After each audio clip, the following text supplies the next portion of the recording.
Glória a Deus. Cumprimento a todos com a paz do Senhor. Amém? Graças a Deus. Tempo gostoso, né? Tempo de louvarmos ao Senhor. É assim que a igreja do Senhor espera por Ele, cantando Maranata, ora vem, Senhor Jesus. As crianças, os pais podem liberá-los agora. Eles vão para o culto infantil. Eu convido você para nós lermos a palavra de Deus no Evangelho de Mateus. Mateus, capítulo de número 2, versículo 1, diz assim: Tendo Jesus nascido em Belém da Judéia, em dias do rei Herodes, eis que vieram os magos do Oriente a Jerusalém e perguntavam: Onde está o recém-nascido rei dos judeus? Porque vimos a sua estrela no Oriente e viemos adorá-lo. Tendo ouvido isto, alarmou-se o rei Herodes, e com ele toda Jerusalém. Então, convocando os principais sacerdotes e escribas do povo, indagava deles onde o Cristo deveria nascer.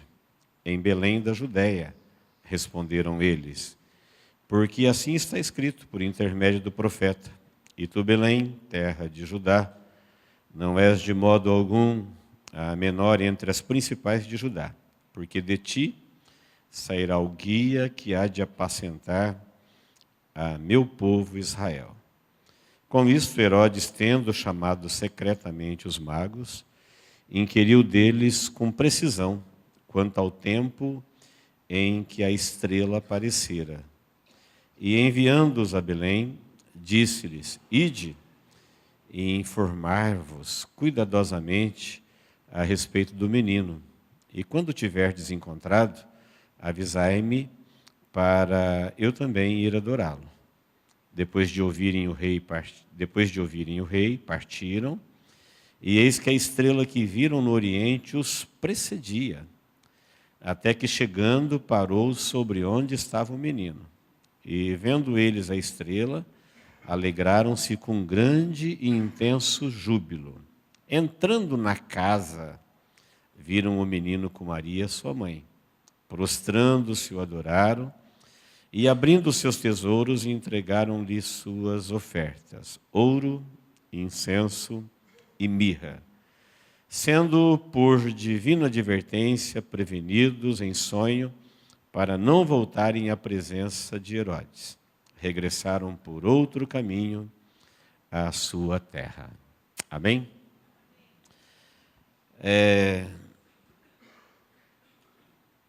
Uma frustração normal de quem prega,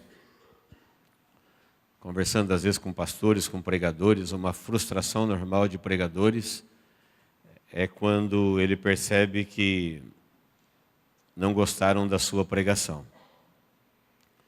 Isso é assustador. Um mensageiro que às vezes ao entregar a mensagem, ele nota nos ouvintes que não gostaram da mensagem.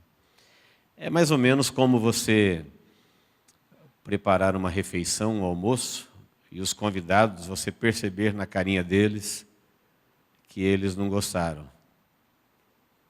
Ou eles falarem que não gostaram. Você pode imaginar o tanto que isso é frustrante, né? Isso começa às vezes no cardápio. Às vezes quando você convida alguém para comer, quando você fala o cardápio, às vezes você já desanima ele. A mensagem é mais ou menos assim, às vezes você já desanima o ouvinte no tema. Quando você fala o tema, às vezes ele já, tipo assim, acho que eu não gosto desse não. Mas o confortante, né, o conforto, é sabermos que mesmo o alimento que não agrada ao paladar, ele faz bem ao corpo. Ele é alimento, ele tem vida. E às vezes ele não passa pela aprovação do paladar, mas ele agrada o corpo. A palavra de Deus, ela diz que toda a palavra de Deus é boa. Nem sempre ela agrada os nossos ouvidos. Nem sempre ela agrada o nosso gosto. Mas ela sempre produzirá vida. Nós temos que saber disso ao ouvirmos a palavra. Ela sempre é provida Deus disse: a palavra que sair da minha boca não voltará para mim vazia. Ela vai cumprir o que lhe apraz. Onde ela for recebida, onde ela for reverenciada, aceita, ela vai sempre cumprir o que lhe apraz. Numa data como hoje, véspera de Natal, num texto de Natal, nós temos um tema difícil. Diríamos assim, é como aquele alimento que é um cardápio batido. Todos os anos, 2, 3 meses antes de chegar o Natal, você já começa a ouvir mensagens de Natal, de todo tipo, de toda sorte, abordada de todos os ângulos que você imaginar. No celular, na internet, na TV, enfim, por todo lado. Eu acho que ninguém conseguiria enumerar o quanto de mensagens de Natal que você já ouviu. Entre as longas, médias, curtas, frases, são mensagens. Mensagens de Natal. E o tema que eu trouxe para os irmãos aqui hoje é um desses temas exóticos, né? Estranho. Eu queria falar do Natal como uma festa mingana que eu gosto. Quem já ouviu essa expressão? Diga amém. Amém. Me engana que eu gosto. Me engana que eu gosto, segundo o dicionário informal, se diz de alguma coisa que nem você, que está ouvindo, e nem quem está falando, acredita no que está falando, e nem você no que está ouvindo. Aí você usa essa expressão. Mas, mesmo assim, mesmo que a pessoa que está falando não acredita, e você que está ouvindo não acredita, e se for você que estiver falando e alguém ouvindo, vice-versa, mesmo assim, por conveniência, convém, há interesses, se diz, se ouve. Se não for por conveniência, talvez por obrigação, é obrigado a fazer, é obrigado a ouvir, é obrigado a falar, se diz, se ouve. Às vezes não é por conveniência, nem por obrigação, mas por irresponsabilidade, por negligência, por falta de atitude. Às vezes se diz e se ouve. Frases dessa que a gente poderia dizer, me engana que eu gosto. E a gente diz que sim, que está bom, que vai ser um sucesso, que a gente fala, que a gente acredita, todo mundo fala, todo mundo ouve, todo mundo acredita. Então, a gente entra nessa do me engana que eu gosto. Você pode perceber no tema aqui que a gente lendo, você já percebe me engana que eu gosto. Herodes dizendo assim, acha o menino que eu quero adorá-lo. Tá, Herodes quer adorar Jesus. Me engana que eu gosto, né? Herodes querendo adorar Jesus. As pessoas que dizem o tempo todo, Feliz Natal. Nem quem está ouvindo e nem quem está dizendo, na maioria das vezes, não acredita nisso, que vai ser feliz. Quando eles dizem assim, muita paz. Eu já vivi alguns natais nessa vida, você também, e você sabe que não tem muita paz. É pouca paz. Em poucos lugares.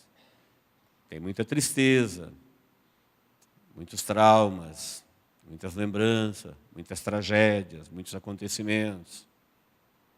Mas mesmo assim, se diz, se ouve, ninguém quer contestar isso, e a gente entra nesse me engana que eu gosto. Olha, toda sorte de bênção para você, todas as bênçãos de Deus, Deus está cuidando, Deus está... Se costuma dizer, se costuma falar. Bem, nós vamos aprender hoje, com o tema de hoje, nesse me engana que eu gosto, que Natal é uma festa perigosa. Porque ela é uma festa que você não consegue, se você não prestar atenção na palavra de Deus, definir se ela é pagã ou se ela é cristã. Ela entra uma dentro da outra, e há um misto de celebração cristã com pagã, e toda vez que isso aconteceu na história do povo de Deus, os resultados foram terríveis, foram desastrosos. Então não é minha intenção estragar o Natal de ninguém, justo na véspera de Natal. Não quero ligar o ventilador na sua farinha. Quem me entendeu, diga amém. Eu estava pensando no Natalzão, o pastor veio com uma mensagem lá que quebrou minhas pernas. Não, é que o cristão, ele tem um modo cristão de ver as coisas. Ele é iluminado pela palavra de Deus, e é isso que nós vamos fazer, sem nenhuma ênfase a nada que não seja a palavra de Deus. Então, primeira coisa que nós vamos ver, se nós perguntássemos o que é o Natal para qualquer pessoa, se alguém perguntasse para nós, e se nós fôssemos responder com prudência, nós diríamos assim, olha, Natal, ele é cristão ou ele é pagão? As duas coisas. A diferença é que, para o paganismo, o Natal é uma festa de aniversário. Nasceu Jesus, ele é o Filho de Deus, e o paganismo não abre mão disso. E é uma festa de aniversário, e como festa deve ser comemorado como toda festa. Comida, bebida, presente, farra, festa, é uma festa. E festa a gente sabe como é que se faz. No mundo, como é que o mundo festeja.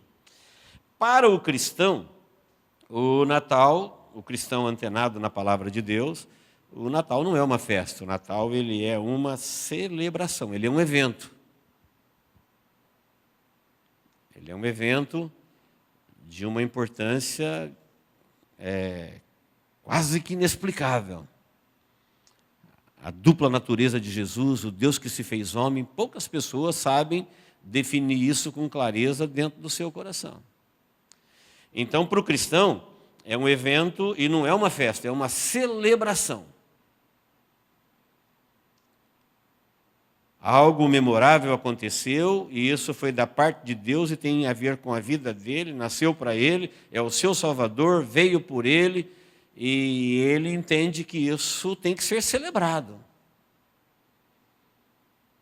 Os pastores celebraram, os magos, Maria, os anjos, teve coral, e isso não pode passar desapercebido, é um fato que merece ser celebrado. O Deus nascido, é a promessa de Deus lá do Éden, que ele enviaria o Salvador ao mundo, e 4.000 anos se passou para que essa promessa se cumprisse, e isso tem a ver com os cristãos, porque Jesus nasceu para eles. Isso não é uma festa.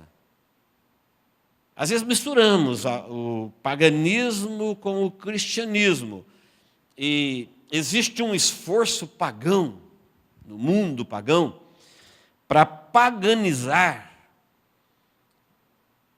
uma celebração cristã, um fato cristão. Preste bem atenção, isso é muito importante. Então o paganismo não abre mão de citar Bíblia, Deus, Jesus, Espírito Santo, José e Maria, a manjedoura, a estrela, os magos, e aí eles colocam todo o veneno do paganismo, mas eles não abrem mão de paganizar uma celebração que não tinha nada a ver com eles. Isso aí é para o povo judeu, ele veio para os seus, ele veio para quem o recebeu, para quem vai obedecê-lo, para quem vai servi-lo, para quem está interessado. O paganismo não deveria se interessar por isso. Mas eles não abrem mão, porque, afinal, eles usam o nome de Deus, o Filho de Deus, o Espírito de Deus, porque Deus, Jesus, o Espírito Santo, o Evangelho, as profecias, elas são incontestáveis, elas são dignas de crédito. E quando o paganismo quer dar credibilidade às suas festas pagãs, eles usam coisas cristãs. Então é comum você ver pagãos, religiosos citando Deus, mas eles não têm relacionamento com Deus, eles não servem Deus, o que eles celebram é pagão, mas eles usam um fato genuinamente cristão. Mais triste do que isso é o esforço cristão, principalmente da religião formal, de querer cristianizar uma festa pagã. Existe um esforço hoje dos religiosos para cristianizar, tornar cristão. uma coisa que os cristãos não deveriam se interessar por elas, que são as festas pagãs. Mas, como eu disse, não me engana que eu gosto, por conveniência, por obrigação, por irresponsabilidade, negligência, por algum tipo de interesse, ou por não querer nadar contra a correnteza, por não ter que ficar dando explicação, por não ficar testemunhando o tempo todo, se incomoda. Às vezes a gente prefere ir no deixa a vida me levar. E, com isso, existe um esforço cristão para cristianizar, tornar cristão uma coisa pagã. Quem está me entendendo? Diga amém. A mesma coisa já está acontecendo com o carnaval. Tem gente que não se conforma mais, tem igrejas que não se conforma mais da igreja não participar do carnaval, então já estão querendo arrumar uma escola de samba gospel. Porque a gente não pode ficar fora do negócio desse.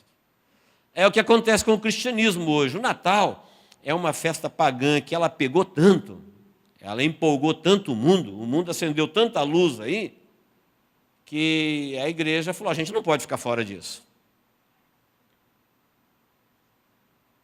Apesar dos esforços das igrejas, muitas vezes, tentar mostrar, como nós ouvimos no teatro aqui domingo passado, tentar orientar a igreja, olha, não é assim, é assado, não é desse jeito que se diz, toma cuidado. Mas o fato é que a maioria quer, porque todo mundo quer, porque todo mundo fala, e então a mesma coisa está acontecendo com o carnaval. Mas o Natal ele já vem enrolando há muito mais tempo isso daí. E por que o paganismo quer isso? Para enganar. Para enganar, para não levantar suspeita. Por que a religião quer isso? Para não desagradar, porque o povo que se diz cristão quer. Os pais dizem que é por causa das crianças, as crianças... Bom, daqui a pouquinho nós vamos ver esse negócio de criança aí, já. Me dá um minutinho. Bom, queridos, o que a gente precisa entender é que paganismo e cristianismo, eles não coabitam. Porque no paganismo, aquilo que ele chama de deuses são demônios.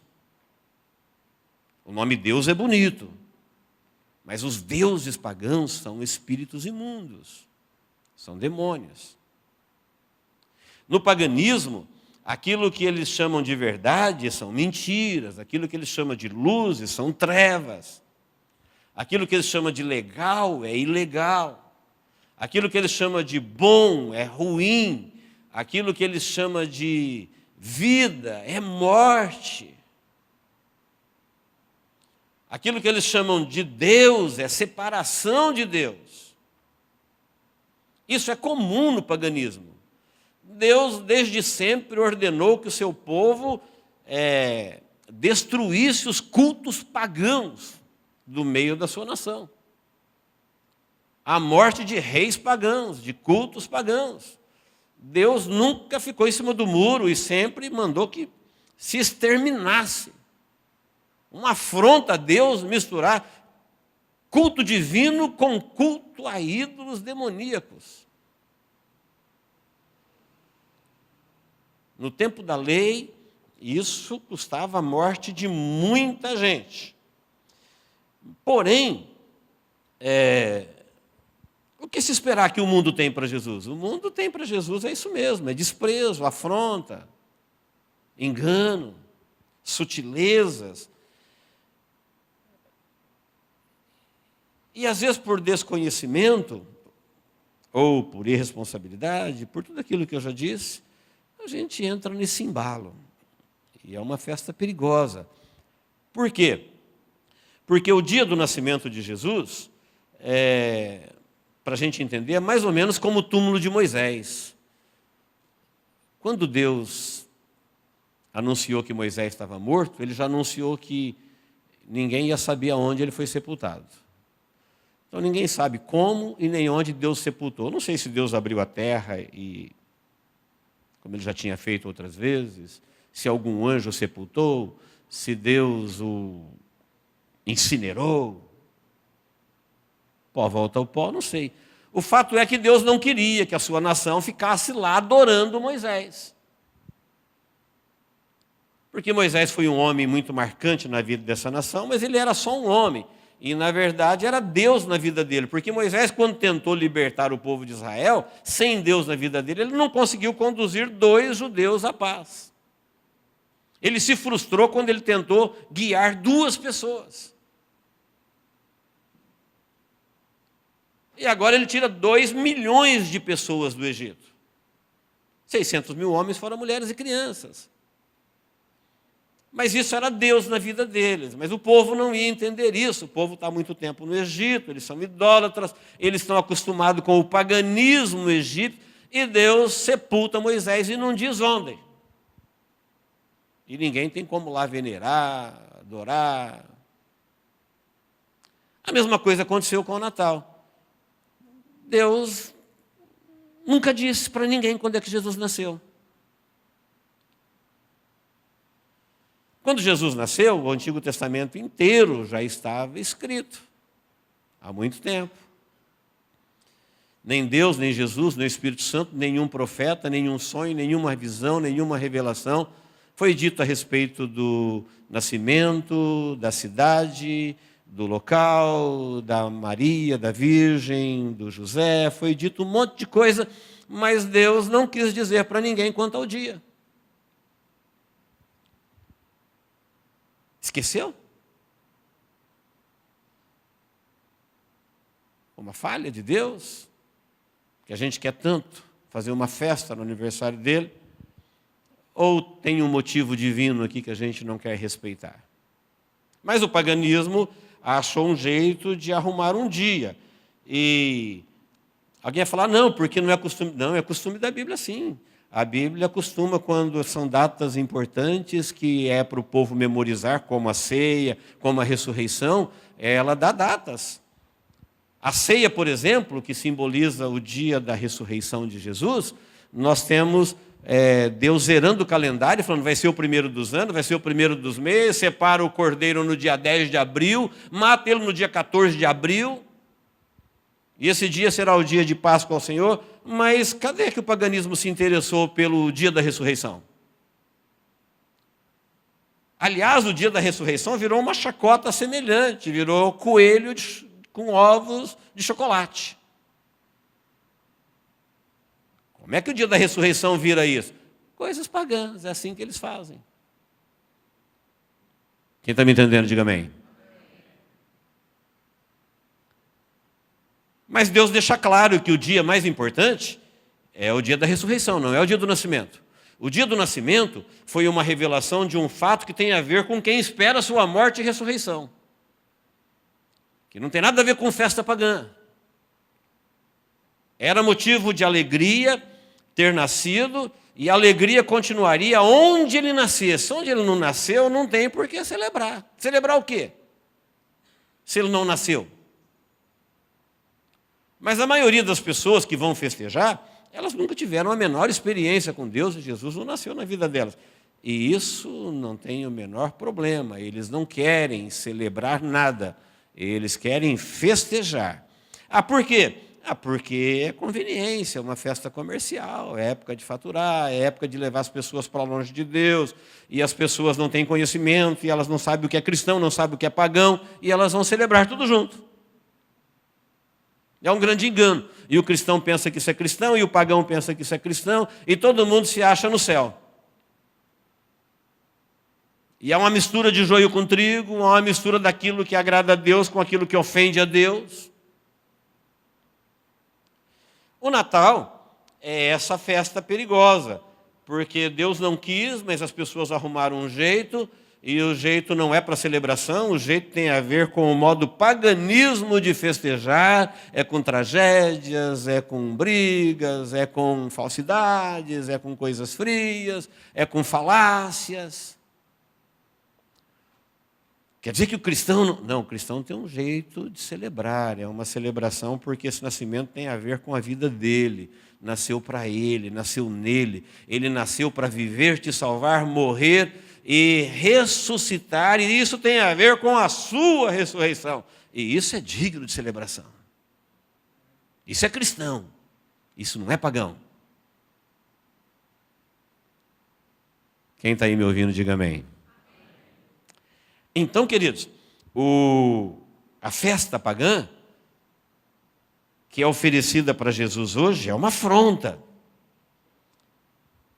Se fosse oferecida para qualquer um de nós, meros mortais, nós teríamos traumas de toda sorte. Imagine se na festa do seu aniversário caísse na sua conta essa afronta que fazem a Jesus fazendo a você e depositasse na sua conta toda a tragédia que acontece e dizia: é por você, é para você, é que nós estamos fazendo isso.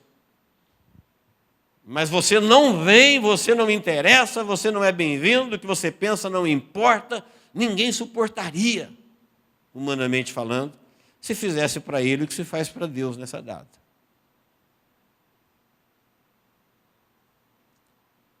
Nós não suportaríamos meia dúzia de aniversários nossos nessas condições. Nós teríamos traumas, pânico e coisas do gênero. Ódio, revolta. Quando chegasse o dia do nosso aniversário, a gente ia dar um jeito de sumir da terra. Porque ninguém suporta o que se faz nesse dia. E Deus suporta essa afronta pagã e se relaciona com o seu povo em meio à celebração cristã. Amém, queridos? Muito bem. No texto, que esse relógio anda rápido, no texto de Mateus 2:2, nós lemos aqui a visita dos magos, tão badalada aí na festa do Natal. Diz que quando Jesus nasceu em Belém da Judéia, nos dias do rei Herodes, vieram os magos lá do Oriente a Jerusalém. Preste bem atenção. Chegaram em Jerusalém e eles começaram a perguntar: onde está o rei nascido? Cadê o rei nascido? E isso alvoroçou Jerusalém. São reis magos, não passam desapercebidos, são pessoas de crédito, de confiança. Tudo indica que era uma casta de sábios, porque eles vieram de tão longe, uma viagem de tão longe, sendo orientado por uma estrela. Eles eram cultos, eles eram entendidos. Talvez algum dos discípulos de quando Daniel liderou os sábios lá na Babilônia, no passado. O fato é que eles vêm de tão longe, eles sabiam da estrela e eles viram e falaram: nós vimos a sua estrela. Olha, no meio de tanta, nós vimos a sua estrela. E sabemos que é a estrela do rei nascido. Onde é que está o rei nascido? E começa a andar por Jerusalém e perguntar. Herodes, que temia por conspiração contra o seu trono, já tinha matado irmãos, já tinha matado parentes, mulheres. Tudo para não perder o trono. Quando ele ouviu a notícia de que tem 3 reis magos, sábios, castos, andando por Jerusalém perguntando onde está nascido o rei dos judeus, ele correu e chamou os principais sacerdotes e escribas e falou assim: onde é que diz aí na palavra de vocês, nas profecias, que tem um rei que vai nascer? E os escribas e principais sacerdotes falaram: olha, o profeta disse que ele nasceria em Belém. Ele nasceria em Belém. Nós estamos falando de... Os magos vieram a Jerusalém no ano 1 depois de Cristo. Jesus não tem 2 anos ainda. O profeta que falou da estrela foi Balaão. Isso foi em 1490 anos antes de Cristo. E o Miqueias, que falou do local que ele ia nascer, que era Belém, profetizou 750 anos antes de Cristo. Organiza isso daí na tua cabeça. Agora nós estamos no ano 1. Aí agora Herodes, temendo por seu trono, ele vê que chama os sacerdotes e a notícia procede. Os sacerdotes falaram: não, tem uma profecia falando que vai nascer o rei dos judeus, sim. E é em Belém. E ele já tem informação que os magos vieram guiados pela estrela, e tem informação dos sacerdotes que é em Belém. Ele chama os magos. E os magos vão lá falar com Herodes. E Herodes diz assim: olha, é verdade, eu estou sabendo, vocês não sabem, mas é Belém, não é aqui não. Não é em Jerusalém. Os magos, talvez, por não conhecerem todas as profecias, eles entenderam que nasceu o rei e foram procurar em Jerusalém. Falou, lá em Jerusalém eles vão saber. Ele é rei dos judeus, Jerusalém é a capital deles, lá a gente vai achá-lo. Aí Herodes diz, não é aqui não, é em Belém. Faz o seguinte, procure por ele e vocês vão achá-lo lá. E a hora que vocês acharem, vocês voltam aqui e me avisa, porque eu quero ir adorar junto com vocês. Me engana que eu gosto. Quem está me entendendo, diga amém. Herodes querendo adorar Jesus.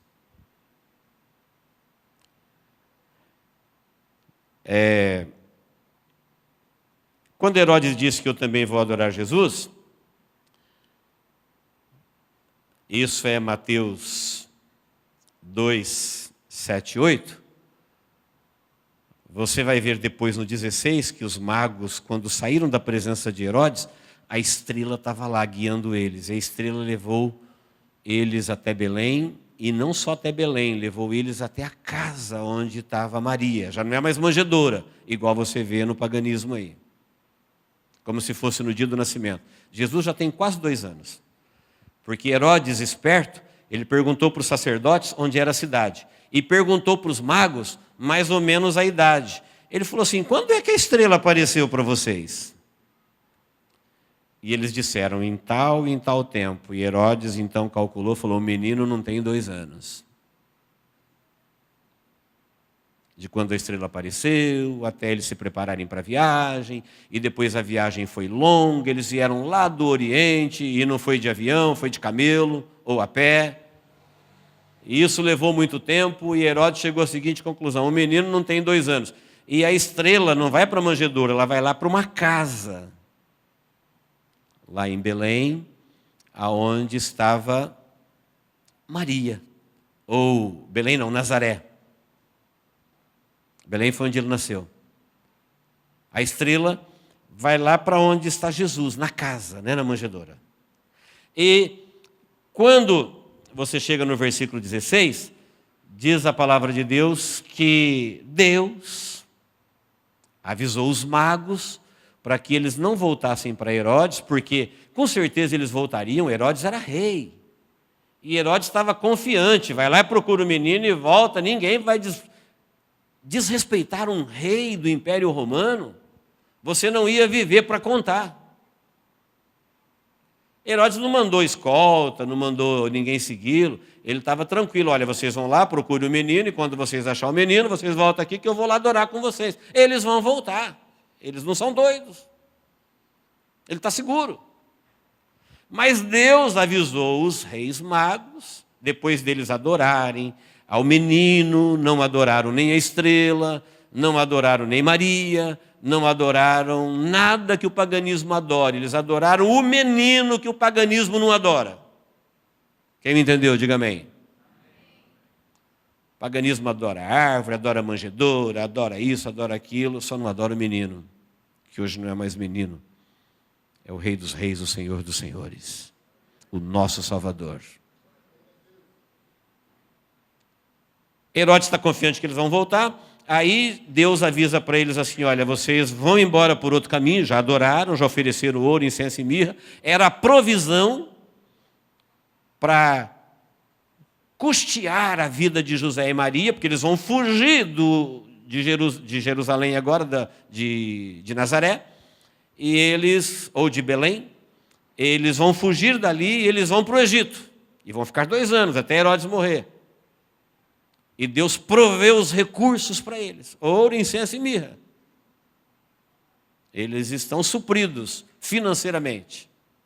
Eles estão guiados espiritualmente. Eles estão protegidos divinamente.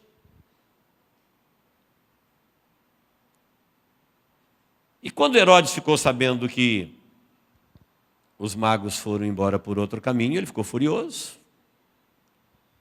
E o que ele fez? Todo mundo sabe. Ele organizou o primeiro Natal da história da humanidade. Ele foi lá e mandou reunir as crianças de 2 anos para baixo, de Belém e região, e arredores. Porque ele ia dar presente para adorar o rei nascido. E ele tinha certeza que o menino Jesus estava ali, entre aqueles meninos de 2 anos para baixo. Pega todas as crianças de 2 anos para baixo de Belém e arredores, ele está ali, ele é um deles. E matem todos.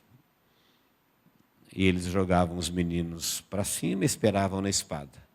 Cumpriu-se a profecia, que está aqui no próprio livro de Mateus, Mateus 2,18, Raquel chorando por seus filhos e não querendo ser consolada porque eles não mais existem.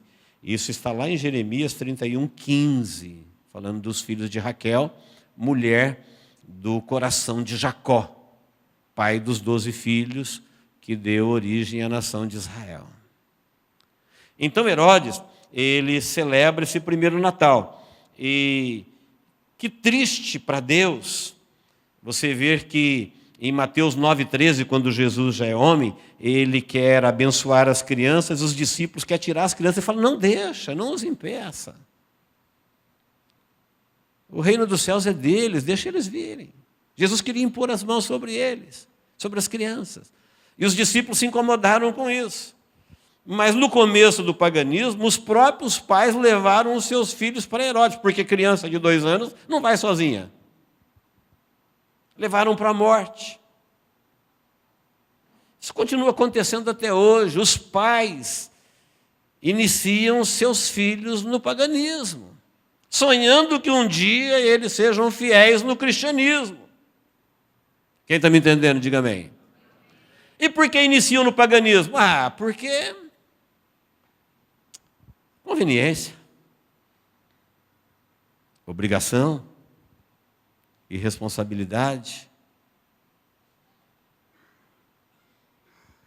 O que o mundo tem a oferecer para Deus? O que o paganismo tem? Como eu disse, no paganismo, deuses são demônios. E demônios, eles não fazem nada para a glória de Deus. Então Herodes, ele estava com muito medo. Nós poderíamos dizer para Herodes hoje, calma Herodes, não precisa se preocupar em matá-lo. Ele mesmo vai dar a sua vida. Não precisa se preocupar em encontrá-lo. Um dia você vai encontrá-lo. Não precisa temer pelo seu reino. Ele tem o reino dele. Ele não quer nada que é seu. Ele mesmo mandou uma mensagem para Herodes, quando alguém falou para ele, olha, quando ele já estava no final do seu ministério, no meio do seu ministério, olha, Herodes quer te matar. Ele falou, vai dizer para aquela raposa que em 1 dia e 2 eu curo os enfermos, eu prego o evangelho, e no 3º dia eu termino. Está dizendo, eu estou fazendo a obra de meu pai, esses 3 dias quer dizer os 3 anos do seu ministério. Ele está falando, eu vou fazer o que eu tenho que fazer. Eu estou em busca das ovelhas perdidas da casa de Israel. Fala para Herodes que ele vai ter sua chance, ele vai me ver um dia. E vai vê-lo como rei e juiz de todos os reinos. Ele só está com pressa. Ele vai morrer terrivelmente daqui a pouco. E Jesus não tem o menor interesse no reino dele. Jesus não tem o menor medo dele. Não precisa ele querer matá-lo. Ele mesmo vai dar a sua vida. Ele veio para isso. Mas tudo isso se mistura no paganismo. E o paganismo tem esse poder de sedução, de engano, de compra, de fazer até verdadeiros cristãos abrir mãos de princípios, por irresponsabilidade.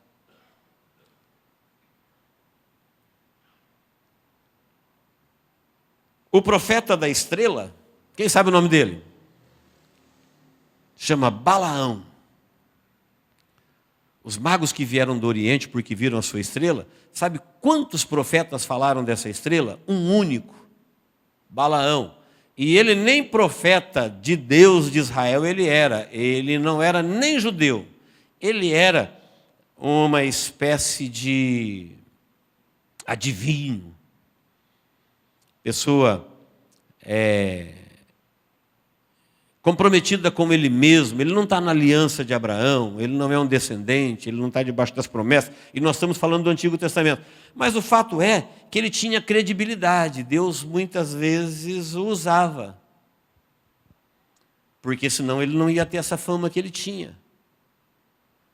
E foi ele, esse profeta que não era judeu, que profetizou que uma estrela brilharia por ocasião do rei nascido. Eu fico imaginando a fé desses reis magos que estudavam os astros para encontrar Deus através das profecias, e eles fizeram uma viagem do Oriente para Jerusalém, porque viram uma estrela e tinham uma única profecia falando da estrela. Que vergonha para nós que temos uma Bíblia inteira de profecia e às vezes não conseguimos dar passos para adorá-lo. Eles foram do Oriente a Jerusalém, viagem de meses. Falou, nós viemos para adorá-lo. E viemos trazer os nossos tesouros. Estavam guardados para essa ocasião. O Balaão, ele é um profeta, que ele fala da estrela do Oriente, e quando Israel saiu do Egito, Deus havia dito para Israel que ia colocar um temor nas demais nações, que Israel ia infundir um medo em todas as nações, que eles iam sair daí, ia vencer nações maiores, inimigos poderosos, que Deus ia conduzi-los poderosamente para a terra deles, para Canaã. E isso começou a acontecer. Eles venceram os amorreus, e eles estão rumando para Canaã, e na frente deles tem os moabitas e midianitas. E quem é rei lá é Balaque. E Balaque sobe num monte, vê Israel de longe acampado, e ele manda chamar a Balaão, manda seus príncipes lá com o presente para pagar pela adivinhação e pela maldição. E fala assim, Balaão, vem, porque Balaque, rei, está mandando aqui o prêmio, o ouro, a prata, ele quer que você amaldiçoe um povo que vem vindo, e nós estamos no caminho deles, vão passar pela gente. E Balaão diz para ele seguramente, não, eu vou falar com Deus, eu vou orar a Deus, e aquilo que Deus disser, isso eu falarei, e vocês não vão ouvir da minha boca nada que não seja o que Deus diz. E ele ora a Deus, e Deus disse para ele assim, você não pode amaldiçoar esse povo é abençoado.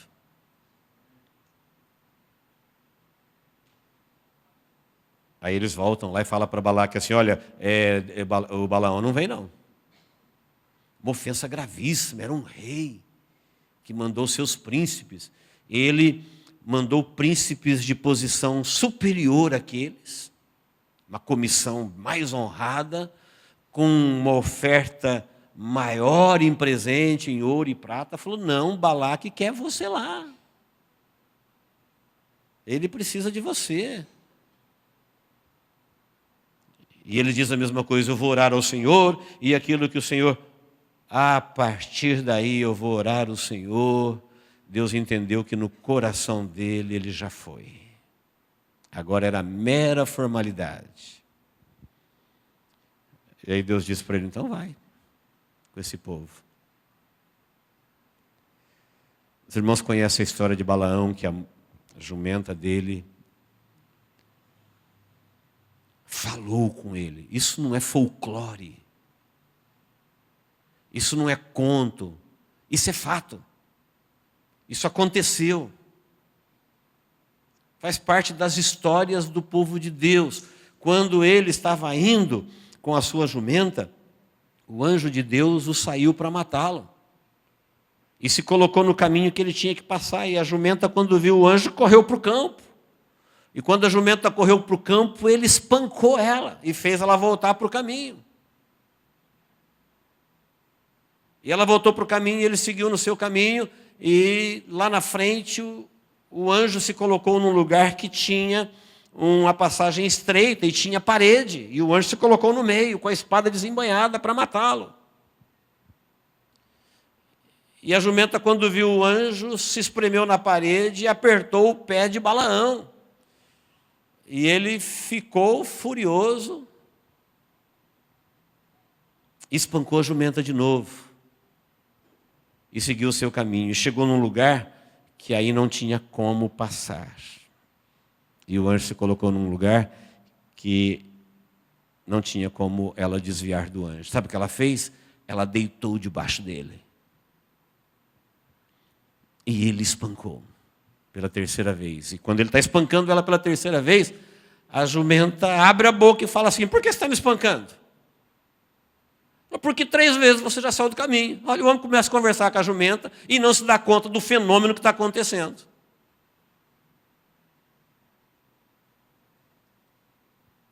Sabe o que ela disse para ele? Não sou eu tua jumenta?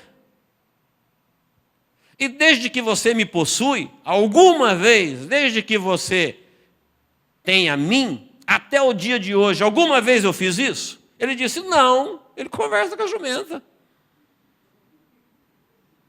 Ele falou, não. Ela falou, então, quando ele disse não, ele abre os olhos e vê o anjo. E o anjo disse assim, olha, desde o dia em que você saiu, eu vim para te matar. Ela ia viver, a jumenta, mas você ia morrer. E por 3 vezes ela te livrou da morte. Mas agora você vai, segue eles.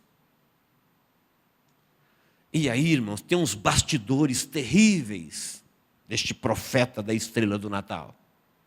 Ele chega lá e Balaque faz uma festa, e muita honra, muito ouro, muita prata, muita bebida, e olha, vem cá ver, leva ele no monte, eu quero que você consulte os filhos. Ele falou, não, eu quero 7 altares, com 7 sacrifícios, com 7 novilhos, com 7 cordeiros, e nós vamos sacrificar ao Senhor em 7 montes, e você fica num e eu fico no outro, e que o Senhor me falar, eu vou lá e te falo, e eu não vou te falar nada que Deus não me falar. Aquela encenação religiosa toda, o coração dele já tinha ido.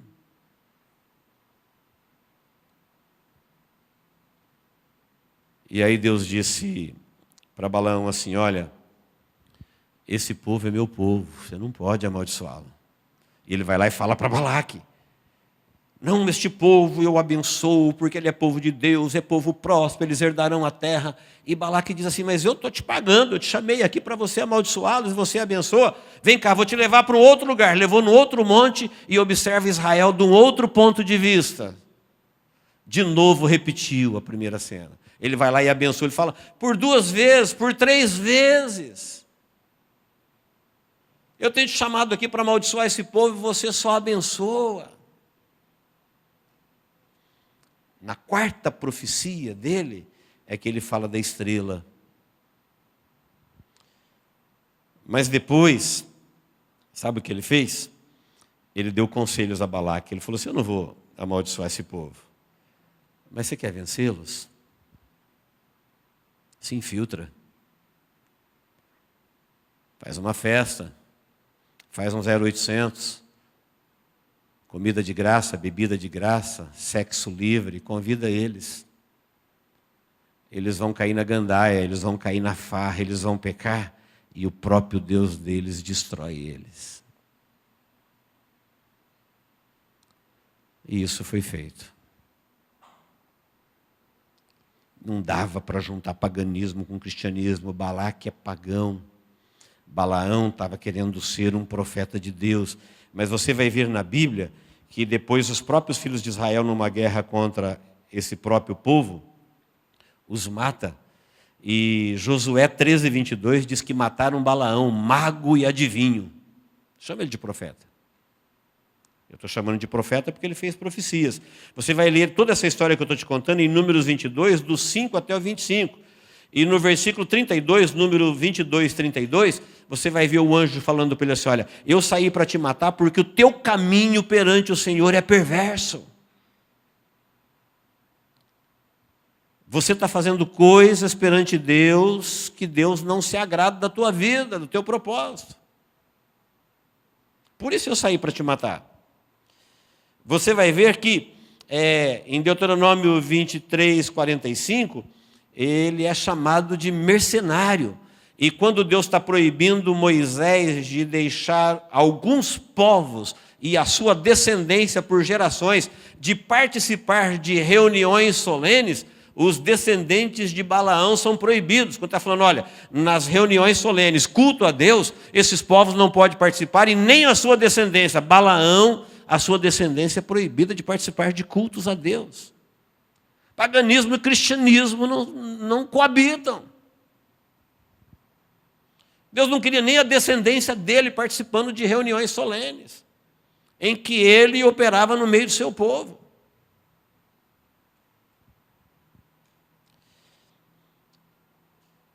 Para encerrar, queridos, lá em Pedro, Novo Testamento, 2 Pedro 2,15, você vai ver que os falsos ensinadores, aqueles que misturam paganismo com cristianismo e tudo não vai dar nada, tal, eles são chamados de seguidores de Balaão. Foi Balaão que fez isso. Você vai ver depois em Judas 11 que os gananciosos por riquezas, eles são chamados daqueles que repetem o erro de Balaão.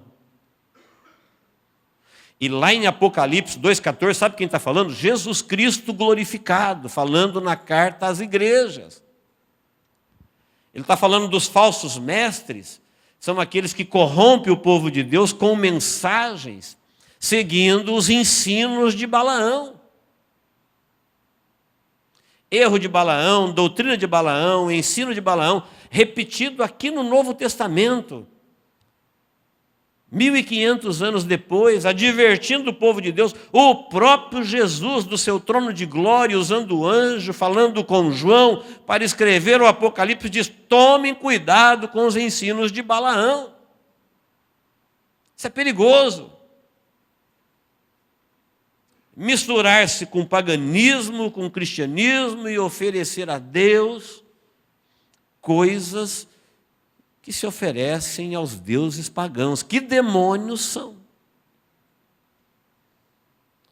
É verdade que a gente vai dizer assim: pastor, que mal tem o velhinho de vermelho, com a barba branca, com o cabelo branco, tudo parece muito bonito. Mas o verdadeiro papai das crianças é o do céu, não é o Noel. Esse é o impostor, ele veio para roubar. Quem dá vida para as crianças, quem protege as crianças, quem falou: elas são minhas, elas são do reino dos céus, elas são de Deus. Não é o Noel. Noel é o impostor, que quer pegá-la para ele. Do mesmo jeito que Herodes. Imagine que Herodes quer adorar menino. Herodes queria os matar. O primeiro Natal foi a matança dos inocentes de Belém. Você acha que o paganismo mudou? Não, essa adoração que Herodes estava dizendo que ele queria dar, na verdade ele estava querendo ele ser adorado. Ele temia de perder a sua adoração. Isso culminará no tempo em que nós estamos vivendo com a adoração do anticristo. Os governos do mundo do paganismo continuam aí. E chegará um tempo em que as pessoas terminarão adorando Herodes do tempo do arrebatamento, que é o anticristo.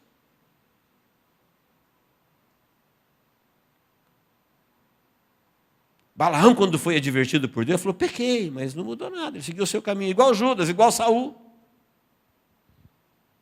Por isso a Bíblia o chama de um mercenário, a Bíblia chama ele de mago, de adivinho.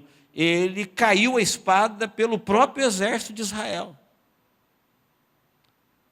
Porque no primeiro momento em que Deus disse: esse povo é meu povo, esse povo é abençoado, Deus anda no meio dele, acabou. Não tem preço. Não tem mimimi, não tem senão. Não tem isso que nós chamamos aqui de conveniência, obrigação. Ou é cristão ou é pagão.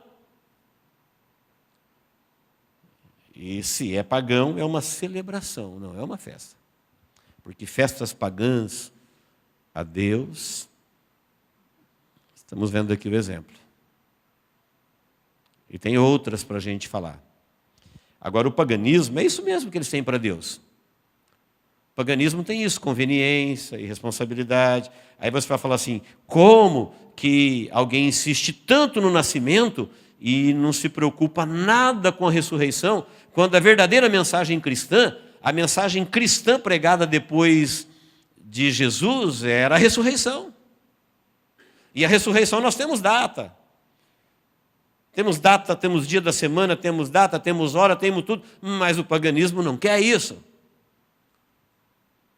O paganismo não quer revelação. O paganismo quer enganação. E pode ver que a ressurreição nunca tomou o vulto que tomou o Natal. O Natal que foi uma coisa que Deus não deixou para ninguém em dia marcado, porque isso é uma coisa entre Deus e seu povo, é uma celebração. Mas o paganismo insiste em paganizar um fato, um feito, um ato, um cumprimento profético de Deus aos cristãos. E triste é que os cristãos querem cristianizar o pagão. Então, queridos, fica para nós esta revelação, para você decidir no seu coração se é uma festa ou se é uma celebração. Amém, queridos? Quem está aí, diga amém. Que Deus nos abençoe em Cristo Jesus. Vamos ficar de pé? Vamos orar ao Senhor.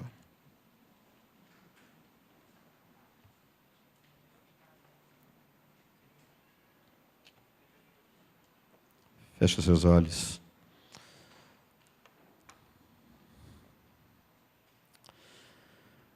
Eu te convido para nós orarmos agora.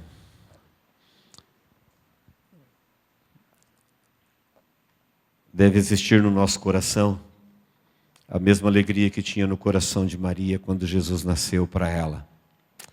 E Jesus não nasceu para ela quando ela deu a luz a Jesus. Jesus nasceu para ela quando o anjo disse: o Senhor te escolheu.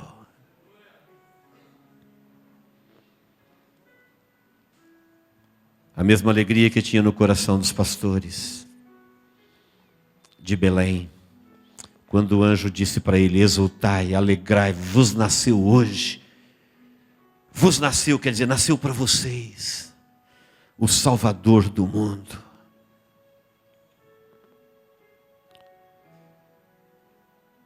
A mesma alegria que tinha no coração de Simeão e Ana, quando ele foi apresentar Jesus no templo e disse: Senhor Deus, despede o teu servo em paz, porque os meus olhos já viram a tua salvação.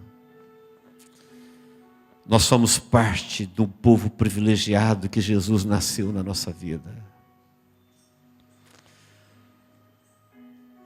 Isso tem a ver com a nossa eleição, com a nossa escolha, com a nossa tão grande salvação. É um fato memorável. É algo glorioso. Isso não é pagão. Isso é cristão. É entre você e Deus. Você que Deus nasceu para você. Na sua vida. Isso não pode ser uma ofensa a Deus, uma festa uma vez por ano. Isso é uma celebração de todos os dias. Todos os dias que você se sentir vivo, que você se sentir salvo, que você sentir que o seu nome está escrito no livro da vida, que você vai passar pela morte e vai viver, você vai dizer: porque Jesus nasceu na minha vida. Isso marcou minha vida para sempre. Isso não é uma festa pagã. Isso é uma celebração cristã. Deus, em nome de Jesus, obrigado, Senhor. Obrigado, Deus, por tão grande privilégio de estarmos na Tua casa, meditando na Tua palavra, ouvindo a Tua mensagem do dia em que o Senhor nasceu para nos salvar. Quando o Senhor veio a este mundo para buscar as ovelhas perdidas, pobre, miserável, pecadores, mas que o Senhor veio em busca dessas ovelhas, e nós somos essas ovelhas que estávamos perdidos. Obrigado a Deus, porque o Senhor um dia nos alcançou. Um dia o Senhor atravessou o nosso caminho e entrou na nossa vida. E aí tudo mudou. E aí tudo mudou. Todos os dias da nossa vida nós queremos dizer: hosanas, hosanas, hosanas, glória a Deus, ao Rei que veio, ao Rei que vem. E um dia voltará para buscar o seu povo. Senhor Deus, abençoe a todos aqui nesta noite. que esta revelação da Tua palavra transforme a nossa vida e nos liberte do paganismo para sempre. Em nome de Jesus nós oramos. Amém. Você pode dizer amém? Amém. Vamos louvar ao Senhor.